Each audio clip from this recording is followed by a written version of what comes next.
makzulkan Gibran.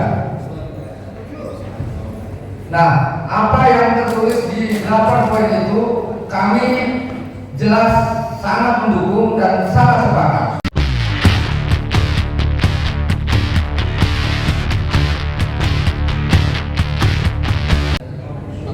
Terima kasih. Assalamualaikum warahmatullahi wabarakatuh.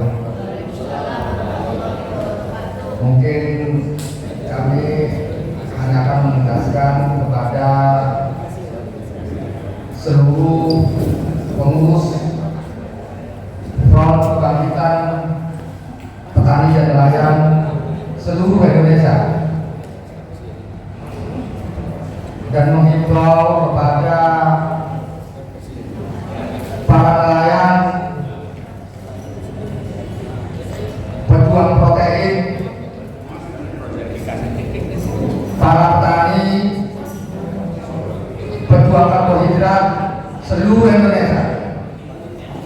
Insya Allah kami di sini sangat mendukung atas keputusan para jenderal Purnawirawan TNI yang 8 poin itu. Kalau salah itu satu, kembalikan Undang-Undang ke-45 asli, Undang-Undang 45 asli, yang asli, Undang-Undang 45 dasar.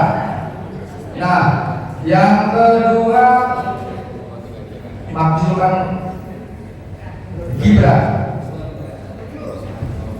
Nah, apa yang tertulis di 8 poin itu kami jelas sangat mendukung dan sangat sepakat. Karena setelah kami baca dari 8 poin itu, saya pikir itulah yang menjadi penyebab kami sebagai masyarakat bawah, masyarakat kecil yang terkesan kami tidak seperti diurus oleh sebuah pemerintahan. Padahal kami dengan jelas mempercayakan pengelolaan negara Indonesia ini kepada pemerintah, yang seharusnya pemerintah berpihak kepada rakyatnya, berpihak kepada masyarakat kecil seperti masyarakat petani dan nelayan. Alih-alih di sini kami merasakan bahwa di wilayah kami khususnya, ternyata ketika saya melihat wilayah kami itu juga sama dirasakan dengan wilayah-wilayah yang lainnya seperti Lembang, di Manado Utara sana, di Bekasi dan yang lainnya. Nah, kami dihadapkan dengan persoalan yaitu proyek PEK 2 yang selalu berbuat semena-mena di lapangan. Bagaimana petani yang sawahnya diuruk tanpa dibayar dulu atau dibayar hanya separuh, enggak sampai 50%, paling 30%, mereka berani semena-mena menguruk. Sungai-sungai yang harusnya buat mengairi sawah kami atau buat mengakhiri sirkulasi pertambangan kami dibunuh juga.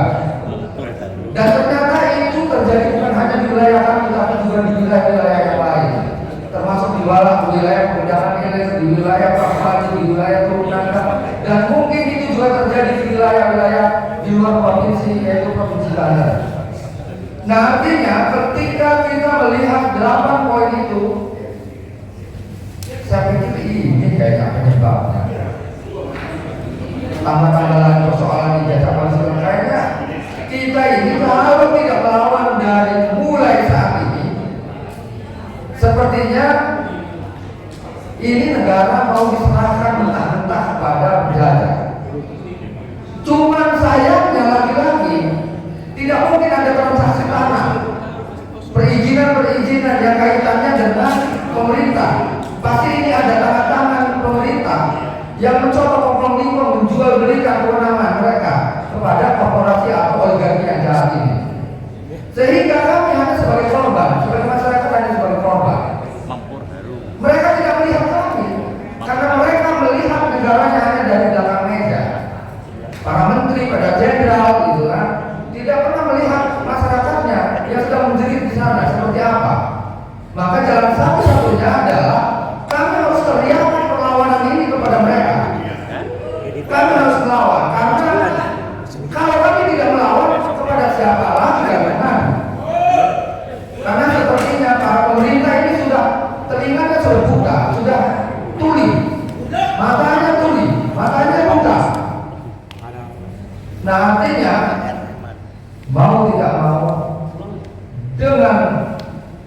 senang tidak senang tetap kami melawan. Maka kami mengimbau kepada